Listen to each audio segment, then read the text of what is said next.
Hello students, in the previous lecture we were discussing the questions of the chapter Arithmetic Progressions. In this lecture also we will continue the same.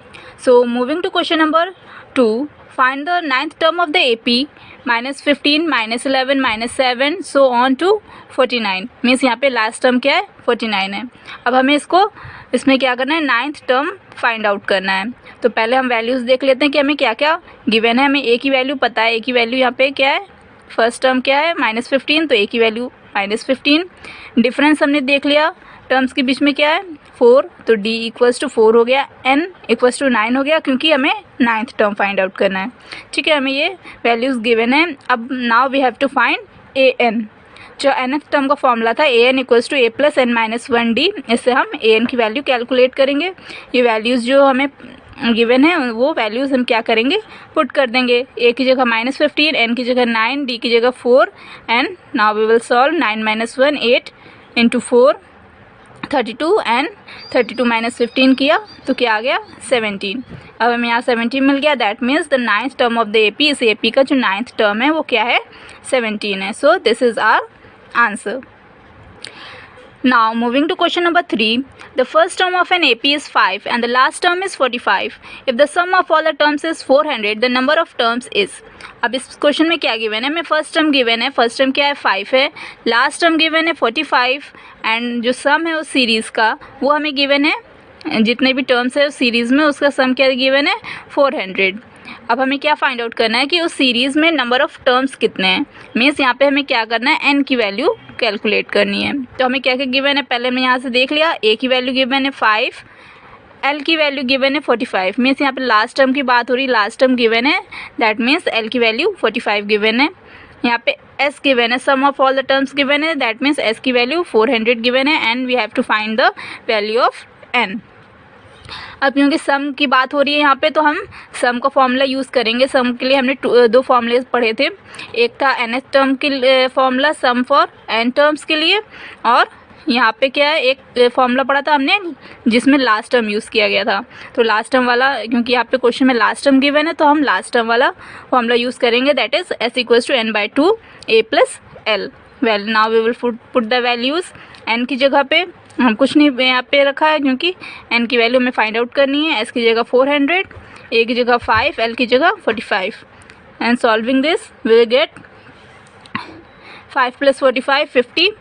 यहाँ पे cancel out हो गया, 25 आ गया. और इसको जब हमने सॉल्व किया या 400 के नीचे क्या चला गया 25. And on solving we get 16. That means यहाँ पे हमें 16 मिला. इसका मतलब क्या है कि ये जो सीरीज़ जिसकी बात हो रही है यहाँ पे उसमें नंबर ऑफ़ टर्म्स कितने हैं 16 है. एन की वैल्यू 16 आई. That means number of terms of the series are 16. So this is the answer. Now question number 4, if the sum of the first 6 terms of an AP is 36 and that of the first 16 terms is 256, find the sum of the 11 terms. अब यहाँ पे इस question में क्या given है कि एक AP है और उसके 6 टर्म्स का सम गिवन है कि 36 है. मीन्स उस AP के जो हम फर्स्ट 6 टर्म्स अगर देखें तो उनका सम क्या है 36 एंड उसके जो फर्स्ट 16 टर्म्स है उनका सम क्या है 256. And now we have to find the sum of the 11 terms. Means उसी के 6 टर्म्स का हमें सम पता है, 11 टर्म्स का सम पता है and we have to find the sum of 11 terms. 11 terms का हमें सम निकालना है. तो क्योंकि हमें यहाँ पे सम की बात हो रही है तो हम सम का फॉर्मूला यूज़ करेंगे. और क्योंकि यहाँ पे n टर्म्स की बात हो रही है, यहाँ पे 6 टर्म्स है 16 टर्म है, तो हम सम को कौन सा वाला फॉर्मूला यूज़ करेंगे n टर्म्स वाला फॉर्मूला, क्योंकि n टर्म्स की यहाँ पे बात हो रही है, लास्ट टर्म तो आया नहीं. ठीक है, तो n टर्म्स का फॉर्मूला यूज़ करेंगे. s equals to n/2 2a plus n-1d. अब पहले हम क्या करेंगे कि हमें क्योंकि ए डी की वैल्यूज़ पता तो है नहीं, तो हम क्या करेंगे क्योंकि हमें सम पता है तो इसी फॉर्मूले में हम यूज़ करेंगे. सम की वैल्यू यूज़ करके हम क्या करेंगे, दो इक्वेशंस बनाएंगे. दो इक्वेशंस किसके लिए, पहले 6 टर्म्स के लिए हम एक इक्वेशन बनाएंगे, फिर 16 टर्म्स के लिए एक इक्वेशन बनाएंगे. फिर उन दोनों इक्वेशंस को सॉल्व करके हम क्या निकालेंगे 11 टर्म्स का सम निकालेंगे. कैसे करना है अभी देखते हैं. फॉर फर्स्ट 6 टर्म्स, पहले हम 6 टर्म्स के लिए कर रहे हैं, इसी फॉर्मूले को यूज़ करेंगे. तो s की वैल्यू क्या है 6 टर्म्स के लिए 36 हमने पुट कर दी. n की वैल्यू 6 है क्योंकि 6 टर्म्स की बात हो रही है तो n की वैल्यू 6 है. यहाँ पे 6 हमने पुट की. 2a, यहाँ पे a की वैल्यू नहीं पता है तो हम वैसे ही लिख देंगे. प्लस n की value 6 - 1 and d is also not known, तो वो भी वैसे ही रहेगा। ठीक है, तो हमने ये वैल्यूज पुट की, सॉल्व किया, तो यहाँ पे क्या गया 36 = 3 2a + d। फर्दर हमने सॉल्व किया तो क्या है 2a + 5d = 36/3। इसको जब सॉल्व किया तो यहाँ पे 12 आ गया। मीन्स हमें यहाँ पे इक्वेशन क्या मिली 2a + 5d = 12। तो ये हमारी ये फर्स्ट इक्वेशन हो गई।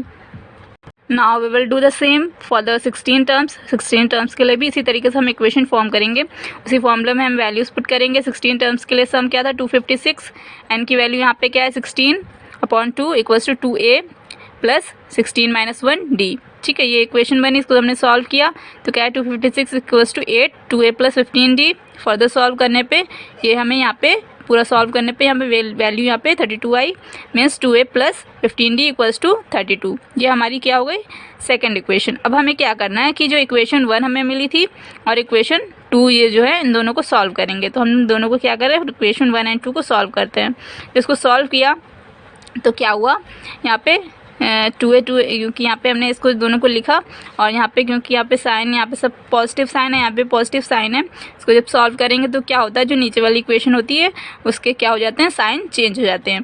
ठीक है, तो यहाँ पे पॉजिटिव साइन है, इसका साइन चेंज होकर यहाँ पे हम नेगेटिव कर देते हैं। यहाँ पे पॉजिटिव साइन है, इसको भी चेंज करके यहाँ नेगेटिव, यहाँ पे पॉजिटिव है साइन करके चेंज होकर नेगेटिव हो गया। अब हम इसको सॉल्व करेंगे तो 2a और यहाँ पे माइनस साइन है। ठीक है, तो माइनस माइनस कैंसिल हो गया ये पूरा टर्म। अब यहाँ 15 माइनस क्या माइनस है ना 15 - 5 क्या हो गया 10d और 32 - 12 यहाँ पे 20 मिला। इसको हमने जब सॉल्व किया तो d की वैल्यू हमें क्या मिली 2। मीन्स हमारे जो d की वैल्यू हमें यहाँ इस दोनों इक्वेशन को सॉल्व करने पे d की वैल्यू पता चल गई 2 है।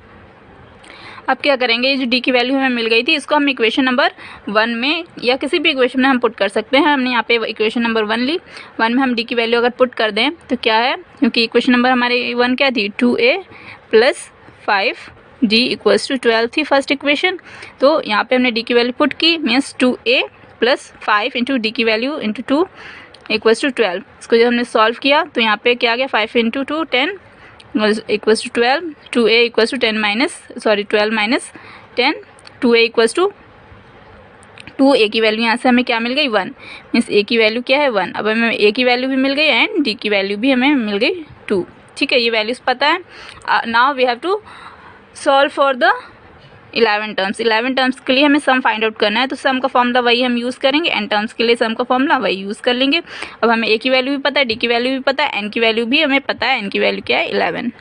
ठीक है, तो वैल्यूज़ हम सिंपल पुट कर देंगे। n की जगह 11 2a, a की जगह पे 1, n की जगह पे 11, d की जगह पे 2। इसको हमने सॉल्व किया तो यहाँ पे हमें क्या मिला 2, यहाँ पे 11 - 1 10 × 2, यहाँ पे ये क्या हो गया 20 20 + 2 22 कैंसिल आउट किया 11 11 × 11 यहाँ पे हमें क्या मिल गया 121। मीन्स सम ऑफ 11 टर्म्स क्या है 121। ये हमारा क्या है answer. Now moving to question number 5, find the number of terms in the AP 7 13 19 so on to 205। ये हमें AP गिवन है और इसके हमें number of terms find out करने हैं। Number of terms means n की वैल्यू फाइंड आउट करनी है।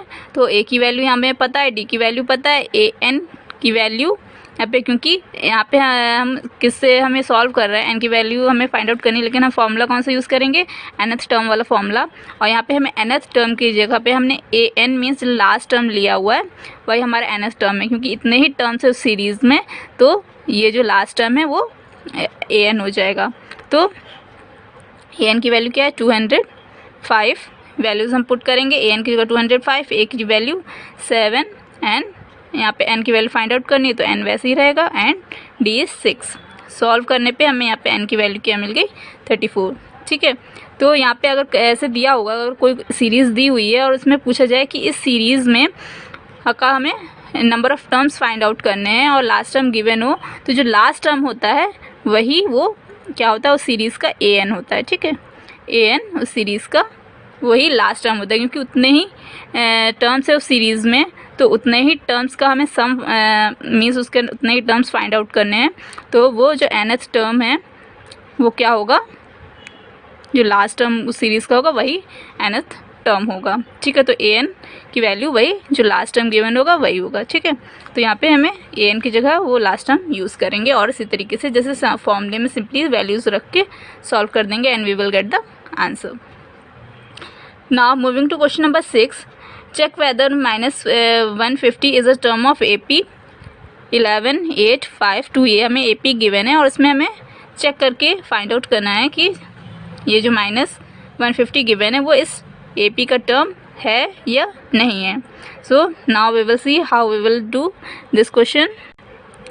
तो कैसे करेंगे इस क्वेश्चन को, सबसे पहले हम क्या देखेंगे कि वैल्यूज़ हमें क्या क्या गिवन है वो देख लेते हैं। सबसे पहले ए की वैल्यू हमें पता है 11 है, डी की वैल्यू हमें देख लिया क्योंकि ये डिक्रीजिंग ऑर्डर में चल रहा है, तो डी की वैल्यू क्या हो गई -3 हो गई। ए एन की वैल्यू क्योंकि हमें इस टर्म को फाइंड आउट करना है तो इसलिए हम ए एन की वैल्यू क्या रखेंगे -150 मीन्स इसको हम माइनस जो nth टर्म है वो 150 हम एज्यूम करेंगे कि nth टर्म है। अब ये अगर सीरीज़ का होगा तो उसका nth टर्म होगा, ए एन तो कुछ भी हो सकता है, ये भी ए एन हो सकता है, ये भी ए एन हो सकता है। यहाँ पे हम क्योंकि 150 की बात कर रहे हैं हमें इसी को फाइंड आउट चेक करना है तो इसलिए ए एन की वैल्यू हमने यहाँ पे 150 रखी। ठीक है, अब हम nth टर्म का फॉर्मूला यूज़ करेंगे और वैल्यूज़ ये जो भी वैल्यूज़ हैं इनको पुट कर देंगे। ठीक है, तो हमने क्या किया, ए एन की जगह 150 पुट किया, ए 11 एंड हमें यहाँ पे नहीं पता तो एन की वैल्यू वैसी रहेगी, डी की वैल्यू पुट की, सॉल्व किया, यहाँ 150 आया 11 -3n + 3 आया, इसको यहाँ सॉल्व किया, यहाँ 11 + 3 हो गया 14 हो गया, एक माइनस, तो यहाँ पे क्या आ गया 14 - 3n। अब यहाँ पे क्या किया हमने, इस 14 को हम LHS left hand side right hand side लेके गए तो -50 - 14 = -3n। ठीक है, ये हो गया। इसको जब हमने यहाँ पे माइनस साइन कैंसिल होके और इसको जब हमने सॉल्व किया तो क्या आया 164/3 आ रहा है। ये क्या आ रहा है, फ्रैक्शनल वैल्यू आ रही है। एन की वैल्यू, एन क्योंकि एक पोजीशन की बात होती है, यहाँ पे एन की जो वैल्यू क्या होती है वो किसी भी टर्म की पोजीशन की बात करते हैं कि nth टर्म है या मीन्स 9th टर्म है या 11th टर्म है, तो मीन्स पोजीशन होती है। और पोजीशन क्या हो सकती है, फ्रैक्शनल नहीं होगी। और यहाँ पे एन की वैल्यू फ्रैक्शनल आ रही है, that means 150 is not a term of A P. Means अगर हम इस तरीके से क्वेश्चन गिवन हो और हमें चेक करना हो तो हम पहले एन की वैल्यू फाइंड आउट करेंगे। अगर एन की वैल्यू होल नंबर आती है तो क्या होगा, वो जो टर्म है वो इस ए पी का टर्म होगा। बट अगर फ्रैक्शनल वैल्यू आ जाती है तो वो टर्म क्या है, वो ए पी का टर्म नहीं हो सकता क्योंकि कोई भी पोजीशन क्या है वो फ्रैक्शनल नहीं हो सकती। Now moving to question number 7, how many 3-digit numbers are divisible by 7? अब हमें ये इसमें फाइंड आउट करना है कि ऐसे कितने 3 डिजिट नंबर्स हैं जो कि 7 से डिविजिबल हैं। ठीक है, अब जो भी नंबर्स होंगे 3 डिजिट नंबर जो 7 से डिविजिबल होंगे वो क्या होंगे, एपी के फॉर्म में होंगे, एपी सीरीज़ के फॉर्म में, क्योंकि उनके बीच में डिफरेंस क्या होगा, 7 का ही डिफरेंस होगा। ठीक है, तो वो एक तरीके से क्या होंगे, कॉमन डिफरेंस उसमें 7 होगा तो वो क्या होंगे, एक एपी के फॉर्म में होंगे। मीन्स कोई भी सीरीज़ जिनमें कॉमन डिफरेंस क्या है, सेम आ रहा हो तो वो एपी हो जाएगी। ठीक है, तो ये क्या होगी, एपी होगी। तो अब हमें इसको कैसे फाइंड आउट करना है, तो सबसे पहले हम ये देखेंगे कि 3 डिजिट नंबर की बात, तो सबसे पहले जो स्मॉलेस्ट 3 डिजिट नंबर क्या होता है, 100 होता है, हमें पता है। ठीक है, तो 7 से डिविजिबल जो भी नंबर्स होंगे वो 100 के बाद ही होंगे। और क्योंकि सिर्फ 3 डिजिट की बात हो रही है तो हम 4 डिजिट नंबर जहाँ से स्टार्ट होंगे तो उससे पहले ही हमें एंड करना है। मीन्स जो स्मॉलेस्ट 4 डिजिट नंबर है वो क्या है, 1000 होगा। मीन्स हमें 1000, 100 और 1000 इनके बीच के जो जितने भी नंबर्स हैं उनकी सीरीज़ के बारे में बताना है कि उसमें उनके बीच में कितने 3 डिजिट नंबर्स हैं जो 7 से डिविजिबल हैं। तो पहले हम देख लेते हैं।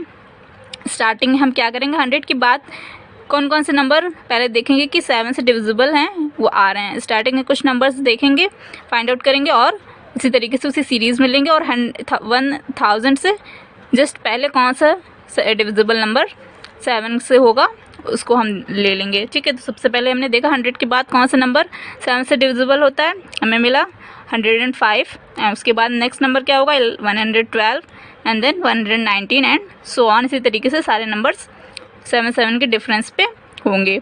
एंड देन 1000 से जस्ट पहले वाला जो लास्ट नंबर जो 7 से डिविजिबल हो गया वो हमने देख लिया, फाइंड आउट कर लिया कि 994 है। ठीक है, तो हमारी सीरीज़ एपी क्या हो गई, ये हो गई हमारी 105 से स्टार्ट हो रही है और लास्ट टर्म क्या है 994। अब हम फॉर्मूला अप्लाई करेंगे क्योंकि हमें हाउ मैनी टर्म्स निकालने मीन्स हमें n की वैल्यू फाइंड आउट करनी है कि कितने टर्म्स हैं उस AP में। ठीक है, तो हम a की वैल्यू इसी हमने यहाँ पे कि AP लिख ली। ठीक है, AP हमने जब लिख ली तो यहाँ पे a की वैल्यू हमें पता चल गई। a की वैल्यू क्या, फर्स्ट टर्म 105 है तो a 105 हो गया, और 7 का डिफरेंस आएगा क्योंकि डिविजिबल बाय 7 की बात कर रहे हैं तो जो भी नंबर्स होंगे उनके बीच में डिफरेंस 7 होगा। तो d की वैल्यू क्या हो गई, 7। हमने सीरीज़ भी लिखी, इसमें से भी देख सकते हैं कि डिफरेंस 7 का आ रहा है, तो 7 हो गया। an की वैल्यू 994 है कि हमने बात की कि जब भी सीरीज़ है और उसमें जब हम नंबर ऑफ़ टर्म्स जब हम कैलकुलेट करते हैं तो जो लास्ट टर्म होता है उसी को हम an लेते हैं, nth टर्म उसी को लेते हैं, अभी बताया था एक क्वेश्चन में। तो इसी तरीके से an की वैल्यू क्या हो गई, 994। ये वैल्यूज़ हमें पता चल गई।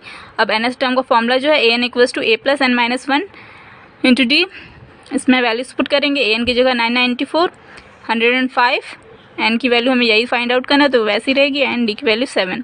सॉल्व किया इसी तरीके से 105 + 7n - 7, ये वैसी रहा। 105 में से 7 माइनस किया 98 + 7n, इसको सॉल्व किया तो यहाँ पे क्या हमें मिल गया, 994 - 98 896। इसको सॉल्व करने पे 896/7, और यहाँ पे हमने जब सॉल्व किया तो क्या आया, 128। मिस n की वैल्यू क्या है, 128 मिस 100 और 1000 के बीच में जितने भी टर्म्स डिविजिबल बाय 7 है, कितने नंबर ऑफ टर्म्स हैं, वो कितने टर्म्स हैं इन दोनों के बीच में जो 7 से डिविजिबल हैं, वो हैं 128। So this is the answer. Now moving to question number 8, find the sum of first 40 positive integers divisible by 6। Means हमें क्या करना है, सम फाइंड आउट करना है ऐसे 40 पॉजिटिव इंटीजर्स का जो 6 से डिविजिबल है। तो 6 से डिविजिबल नंबर्स हम देखने के लिए क्या करेंगे, 6 की टेबल सिंपली देख लेंगे। 6 की टेबल में जो जो नंबर आ रहे हैं उससे डिविजिबल होंगे और उसी एक AP के सीरीज़ में होंगे, उनके बीच में डिफरेंस क्या होगा, 6 होगा। ठीक है, तो अगर हम उसकी AP लिखें तो क्या हो जाएगा, यहाँ पे 6, 12, 18, 24 एंड सो ऑन।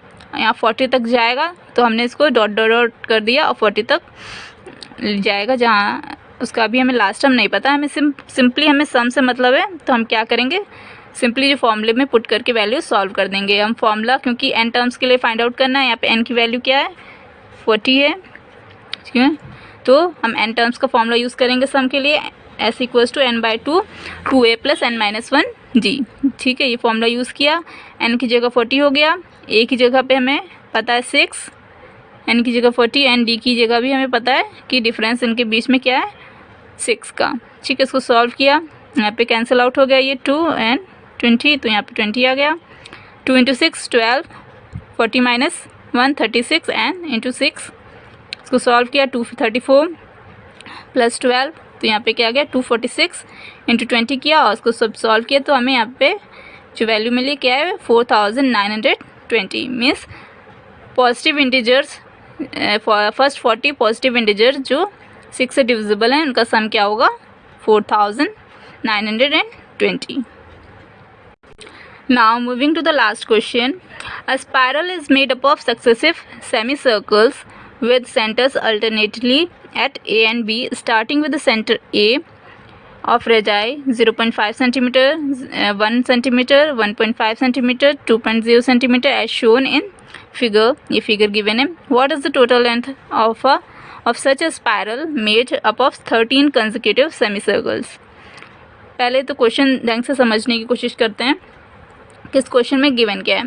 इसमें क्या दिया हुआ है कि एक स्पायरल है, स्पायरल ऐसे होता है ना, स्पायरल स्प्रिंग जैसे स्प्रिंग होती है उस टाइप से, ये स्पायरल गिवन है, इसका फिगर गिवन है। ठीक है, इस तरीके से एक स्पायरल है और इसमें कंसेक्यूटिव सेमी सर्कल्स है। कंसेक्यूटिव सेमी सर्कल्स कैसे कि यहाँ पे एक अगर सेंटर है इसका सेमी सर्कल का, तो ये एक सेमी सर्कल यहाँ से, ये second semi circle, then third semi circle, then fourth semi circle. तो इस स्पायरल में क्या है, कई सारे सेमी सर्कल हैं जो कि successive semi consecutive semi circles हैं और इनसे ये स्पायरल बना हुआ है कि एक semi circle, second, third, fourth, ऐसे ही कई सारे क्या होंगे, सेमी सर्कल्स हैं। अब इसमें क्या, centres A and B alternately at A and B, कैसे कि जो यहाँ पे पहला, यहाँ पे हम सेंटर की बात कर रहे हैं ना, सेंटर्स गिवन है, तो पहला जो सेमी सर्किल है इसका सेंटर ए है, ठीक है, ये हो गया 1। फिर जब हम सेकंड की बात करें तो सेकंड सेमी सर्किल का सेंटर यहाँ पे क्या आ रहा है, बी आ रहा है, ठीक है, तो सेकंड का बी है। फिर थर्ड की जब थर्ड सर्किल को, सेमी सर्किल को देखेंगे तो थर्ड का सेंटर भी क्या आ जाएगा, ए। देन फोर्थ की बात करेंगे तो यहाँ पे बी। मीन्स जो अल्टरनेट क्या है, जो सेमी सर्कल्स हैं उनका सेंटर्स क्या आ रहे हैं अल्टरनेटली। यही तो बात, अल्टरनेटली का मतलब यही है कि एक बार ए होता है सेंटर्स और फिर नेक्स्ट बी हो जाता है सेंटर। फिर थर्ड सर्किल के लिए, थर्ड सेमी सर्किल के लिए सेंटर ए हो जाता है एंड देन बी। तो a b a b a b a b a b a b, इस तरीके से सेंटर्स चल रहे हैं अल्टरनेटली। और इनकी रेडियस गिवन है, रेडियस गिवन है तो ए फर्स्ट का यहाँ से यहाँ तक का रेडियस क्या है, 0.5। फिर सेकंड सेमी सर्किल है, इसका रेडियस क्या है, 1। फिर थर्ड के लिए रेडियस क्या है, 1.5। फोर्थ के लिए रेडियस क्या है, 2.0। तो इस तरीके से क्या है, रेडियस दिए गिवन है, जैसे फिगर में गिवन है। और अब हमें क्या फाइंड आउट करना है, total length of spiral made up of 13 consecutive semi circle. तो ये कहा गया कि इसी तरीके से अगर 13 सेमी सर्कल्स हैं तो उस स्पायरल का लेंथ क्या होगी, ठीक है। तो उस मीन्स इसी तरीके से कई सारे सेमी सर्कल्स 13 हों, वजह से 1 2 3 4 यहाँ पे हमें दिख रहे हैं, और इसी तरीके से 13 सेमी सर्कल्स होंगे। और उस सेमी सर्कल्स के जो स्पायरल बन रहे हैं इनकी लेंथ हमें फाइंड आउट करनी है कि यहाँ से लेके पूरा 13 तक जाएंगे तो उतनी लेंथ कितनी होगी, टोटल लेंथ क्या होगी। तो इसको कैसे फाइंड आउट करेंगे, स्टेप बाय स्टेप देखते हैं। सबसे पहले हमें रेडियस गिवन है, ठीक है, तो हम क्या बात, पहले हम कैसे देखेंगे कि पहले जो हमारा यहाँ पे L1 L2 करके दिया हुआ है, तो जो पहला जो फर्स्ट सेमी सर्किल है इसकी लेंथ क्या है, यहाँ से लेके यहाँ तक इसकी लेंथ हो गई। फिर सेकंड की लेंथ यहाँ से यहाँ तक हो गई। इसी तरीके से थर्ड की लेंथ ये है एंड फोर्थ की लेंथ ये है, ठीक है। तो ये L1 है, ये L2 है, ये L3 है एंड L4 है। तो इसी तरीके से ये क्या हो रही है, इंक्रीज होती जा रही है।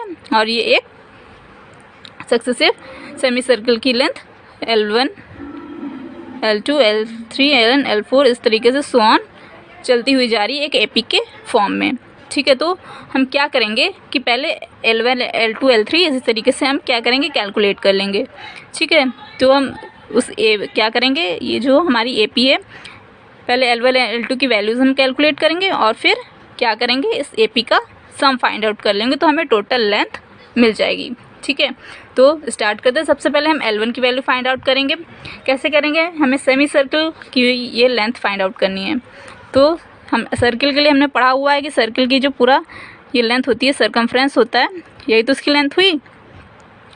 तो सर्किल की जो सरकमफ्रेंस होता है वो क्या होता है, 2πr होता है। तो अगर पूरा सर्किल का 2πr है तो हाफ का क्या होगा, 2πr/2 हो जाएगा।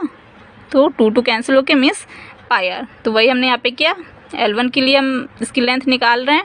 तो सेमी सर्किल क्या हो जाएगा, 2πr मीन्स फुल सर्किल के लिए 2πr है, तो हाफ सर्किल के लिए क्या हो जाएगा, 2πr/2, ठीक है। और 2 2 कैंसिल हो गया तो हमें क्या बचा, L1 = πr, ठीक है।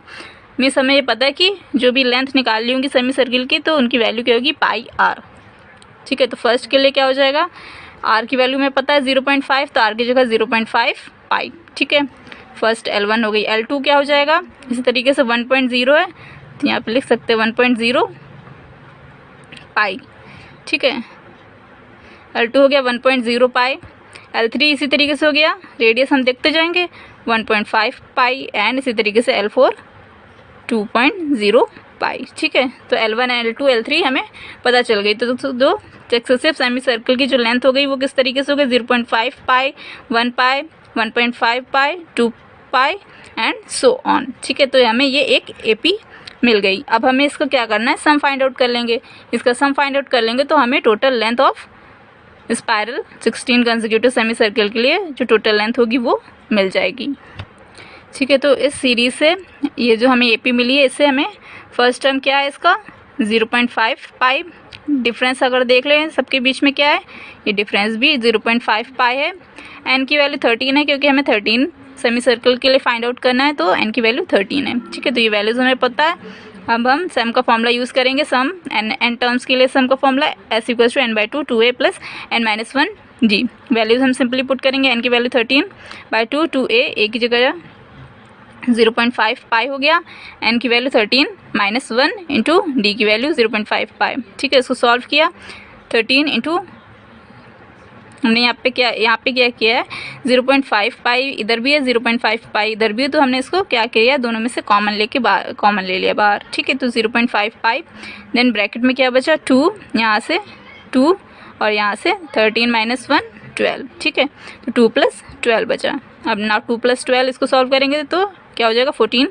यहाँ पे 14 आ गया, तो 13/2 और 0.5 को हम क्या 1/2 भी लिख सकते हैं, तो 1.5 की जगह हमने लिख दिया 0.5 की जगह लिख दिया 1/2 इंटू पाई की वैल्यू 22/7 और 2 + 12 क्या हो गया 14। कैंसिल आउट किया तो क्या हो गया 7, 14 2 हो गया, यहाँ से 2 कैंसिल हो गया एंड 2 1 2 11। ठीक है, तो यहाँ पे सब कैंसिल आउट हो गया, बचा क्या 13 × 11। 13 × 11 किया, हमें वैल्यू मिली 143 मीन्स 143। जो टोटल लेंथ स्पायरल की होगी 13 कंसेक्यूटिव सेमी सर्कल के लिए वो क्या होगी 143। सो this is the answer. So this chapter is complete and we will discuss the next chapter in the next lecture. Ask your queries in the comment section and thank you.